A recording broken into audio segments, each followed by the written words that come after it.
Assalamualaikum warahmatullahi wabarakatuh. Perkenalkan, nama saya Zahra Raihan Ramadhani dengan NIM 2511102431289. Saya di sini akan menjelaskan kembali mengenai sejarah bahasa Indonesia. Jika kita menelusuri sejarahnya, bahasa Indonesia tidak muncul secara tiba-tiba.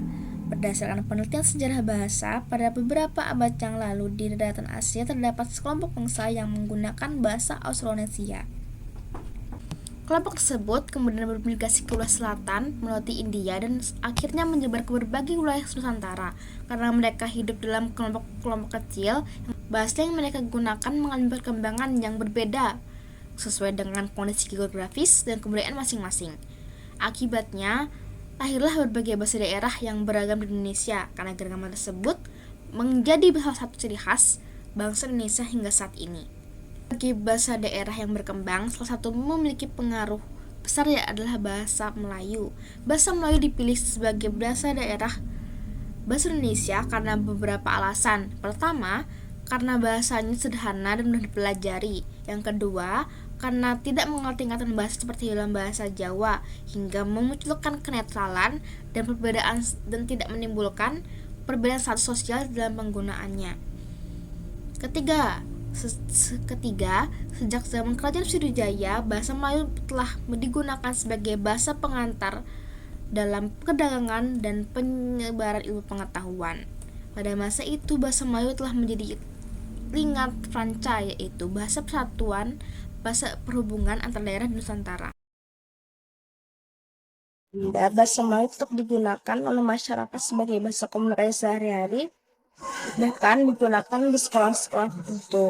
Hal ini menunjukkan bahwa bahasa Melayu sudah memiliki kedudukan yang kuat di tengah masyarakat jauh sebelum Indonesia merdeka.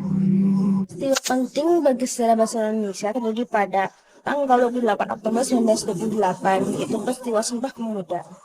Dalam itulah ketiga Sumpah Pemuda disebutkan bahwa putra dan putri Indonesia menjunjung bahasa persatuan bahasa Indonesia.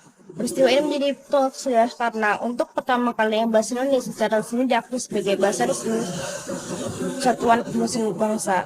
Pemilihan bahasa Melayu yang kemudian dinamakan bahasa Indonesia juga merupakan langkah strategis karena bahasa ini dianggap netral dan dapat diterima oleh seluruh dunia.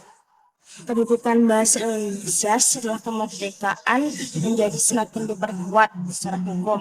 Dalam Undang-Undang Dasar 1945 pasal 36 disebutkan bahwa bahasa negara ialah bahasa Indonesia. Artinya, bahasa Indonesia tidak berfungsi sebagai bahasa persatuan, tapi juga sebagai bahasa resmi negara yang digunakan dalam pemerintahan, pendidikan, undang-undangan, dan komunikasi secara lain.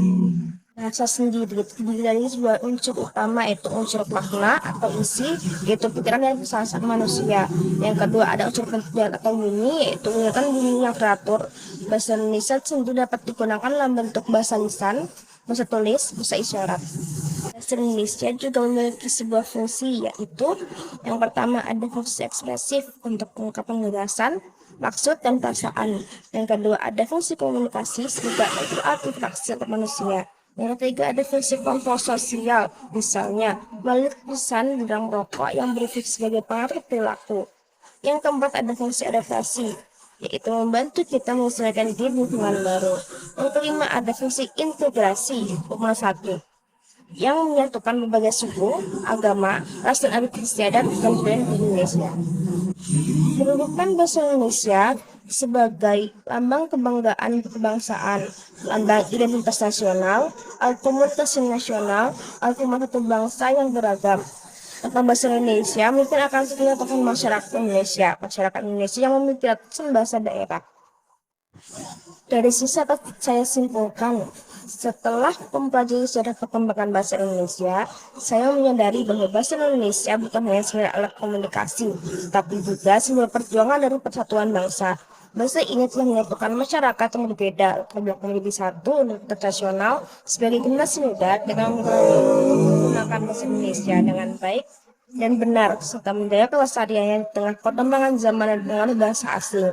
Dengan memahami sejarahnya, kita berharapan semakin menghargai bahasa Indonesia sebagai bagian penting dari jati diri bangsa. Demikian penjelasan sejarah bahasa Indonesia dari saya. Bila ada kesalahan, saya mohon maaf. Terima kasih telah mendengarkan. Wassalamualaikum warahmatullahi wabarakatuh.